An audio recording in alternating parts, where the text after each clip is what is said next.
So as you can understand from Sandy's remarks, we have a love for the Bronx, and we've been fortunate to begin the journey of the college in the Bronx and to be such a force.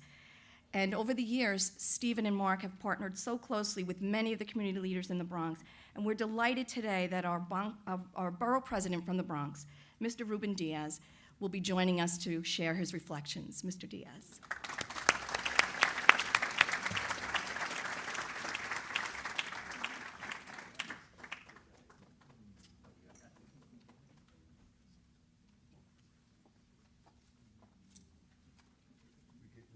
I'm Puerto Rican.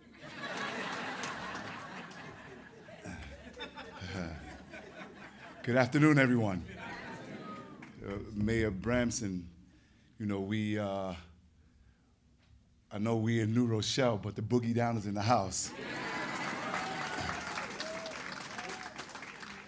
I am not here to give you some testimony as a student of Monroe. I'm here as the borough president, number one, joined with my colleagues in government, State Senator Gustavo Rivera. We're here with Assemblyman Jeff Dinowitz, Assemblymember Marc Jerome, Councilmember Andy Cohen, Councilwoman Anabel Palma, and I'm told Victor Pichardo, the Assemblyman. Victor Pichardo is here as well. We are here because if you don't know, you better ask someone. The Bronx is not the same Bronx that it was in the 70s and the 80s and in the 90s. I'm not here to say that life is perfect, and I'm not here to say that the Bronx is going to take over New Rochelle. But we're here because there are so many different people, from the elected officials to community advocates, to educators like Steve Jerome and the entire Monroe team, who have helped to create this narrative, who have helped by laying down a solid foundation so that we could be where we are today. Bronx has seen economic boom that you wouldn't believe. Millions of square feet of economic development, billions in private investment, over 29,000 units of housing, crime at a pace where the safest that the world has seen in over 50 years. And now folks are starting to look at our borough, and folks who ran away from us for many years want to come back, and that's okay. We'll take them. But what's even more important is that when times weren't so good for us, when infrastructure wasn't what it is today, when you had banks leave, when I can highlight all of the negative things, the worst thing that happened to Bronxites, in my opinion, was that we were beaten down mentally, we were beaten down spiritually. And if it were not for the belief and the faith of institutions like Monroe, we would not be able to have the citizenry with all of their resilience to go out there and be the professionals that we see today. It is a canard, it is a farce that the Bronx is not a place of professionals. And many times, whether they're young adults or adults who have been in the workforce and need to go back and sharpen their skills, all they needed was the opportunity. All we need is a place where we could hone our skills, where it's affordable. Monroe has been that light at the end of the tunnel for many Bronxites and many throughout the region. It is the reason why so many of my colleagues in government are here today, simply to show support, the same support that Stephen Jerome and his family have given our borough. This institution has been around for decades, almost a century already. And semester after semester after semester, you'll find testimonials of folks who did not know, who were in despair, what to do or make of themselves, how to progress, until they found the doors of Monroe. And it doesn't stop there, because easily, as an institution, like so many others, you can just stick to what you do and in your silos and bring in students and collect the tuition and call it a day. But this man right here has proven what it means to be a real responsible neighbor, not just to the West Bronx, but to the entire Boogie Down Bronx.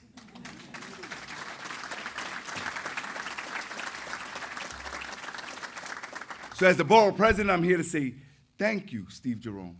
Thank you for your commitment to our borough. Thank you and your team for your commitment to making the Bronx, and therefore New York City, New York State, better.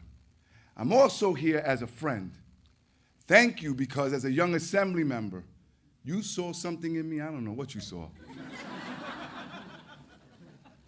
But it was more than just a president of a college looking for support in the New York State Assembly.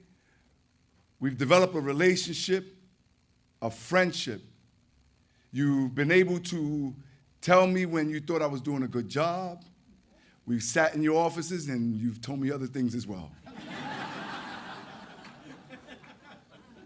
So on a personal note, I'm here as Ruben to Steve Jerome to say you've done well. You've done well. And so now we get to Marc. Well accomplished, good looking guy, right? Huh? Handsome, articulate, energetic. He's got the P90X body.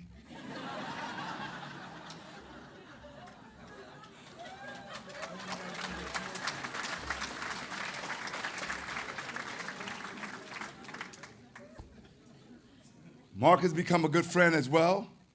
Marc has the total confidence, at least if I may, for the electeds, in the fact that we believe that as the baton is being passed, that the institution will continue to grow and flourish and continue to make our borough better. I second that. Thank you, Senator. That deserves a round of applause. The Senator seconded.